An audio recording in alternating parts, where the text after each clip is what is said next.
আসসালামু আলাইকুম everyone, welcome to তানজিমস creation. আজকে আমি আপনাদের জন্য নিয়ে এসেছি গাজর ও পেঁপে দিয়ে তৈরি অসম্ভব মজার একটি ডেসার্ট আইটেম। এটিকে গাজর পেঁপের সেমাই অথবা গাজর পেঁপের পায়েসও বলা যায়। চলুন তাহলে দেখে আসি রেসিপিটি।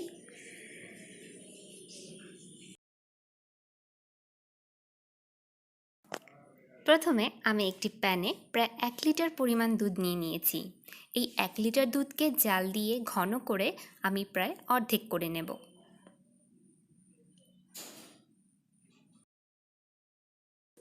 এখানে আমি প্রায় 1.5 কাপের মতো গাজর কুচি ও 1 কাপের মতো পেঁপে কুচি নিয়েছি।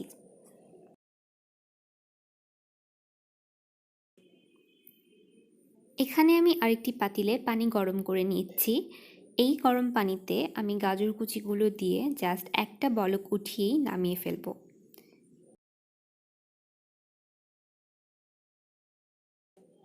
মনে রাখতে হবে শুধুমাত্র একবার বলক উঠলেই নামিয়ে ফেলতে হবে, খুব বেশি জাল করা যাবে না।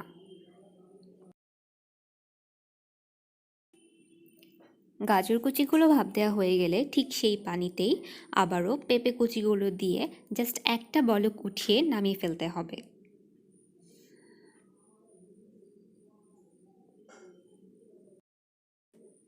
আর এদিকে আগে থেকে জাল করা দুধ ঘন হয়ে প্রায় অর্ধেকটা হয়ে গিয়েছে। এবার একটি প্যানে আমি 1.5 টেবিল চামচের মতো ঘি দিয়ে দিচ্ছি।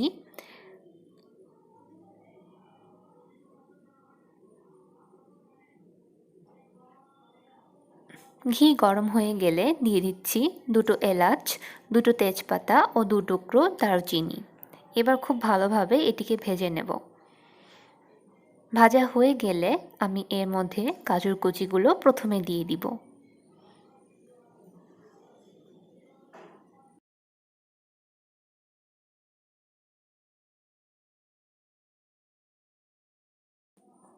গাজর কুচিগুলো মিডিয়াম আঁচে হালকা ভাজা ভাজা করে নিতে হবে।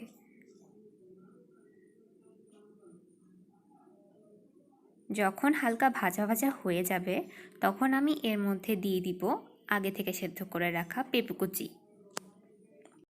এখন মিডিয়াম আঁচে খুব ভালোভাবে হালকা ভেজে নিতে হবে। এই ঘিয়ে ভেজে নেওয়ার কারণেই এই সেমাইটাতে খুব সুন্দর একটা ফ্লেভার আসে। খুব বেশি ভাজতে যাবেন না, তাহলে কিন্তু পুড়ে যাবে। আমার এখানে এগুলো ভাজা হয়ে গিয়েছে।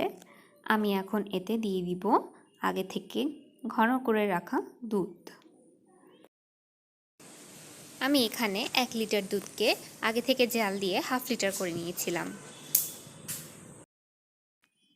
এবার একটু নেড়ে চেড়ে দুধটা ভালোভাবে মিশিয়ে অ্যাড করে দেব চিনি।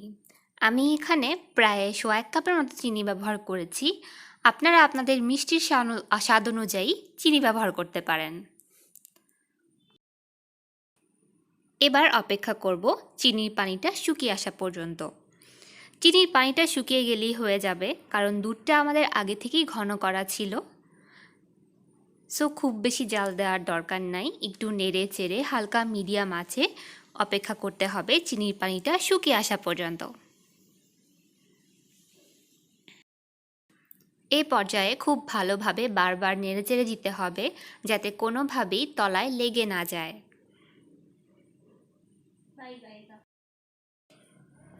আমার এখানে চিনির পানিটা শুকিয়ে এসেছে, তার মানে পায়েসটা হয়ে গিয়েছে। এখন সার্ভিংয়ের পালা।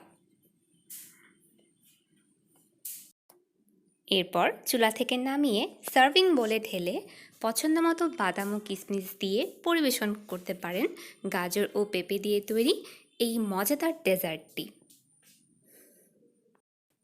আপনারা অবশ্যই এই ডেজার্টটি বাসায় ট্রাই করবেন, আর আমার ভিডিওটি পছন্দ হলে লাইক করতে ভুলবেন না। আর আমার চ্যানেলটি এখনও সাবস্ক্রাইব করে না থাকলে প্লিজ সাবস্ক্রাইব করুন। ধন্যবাদ।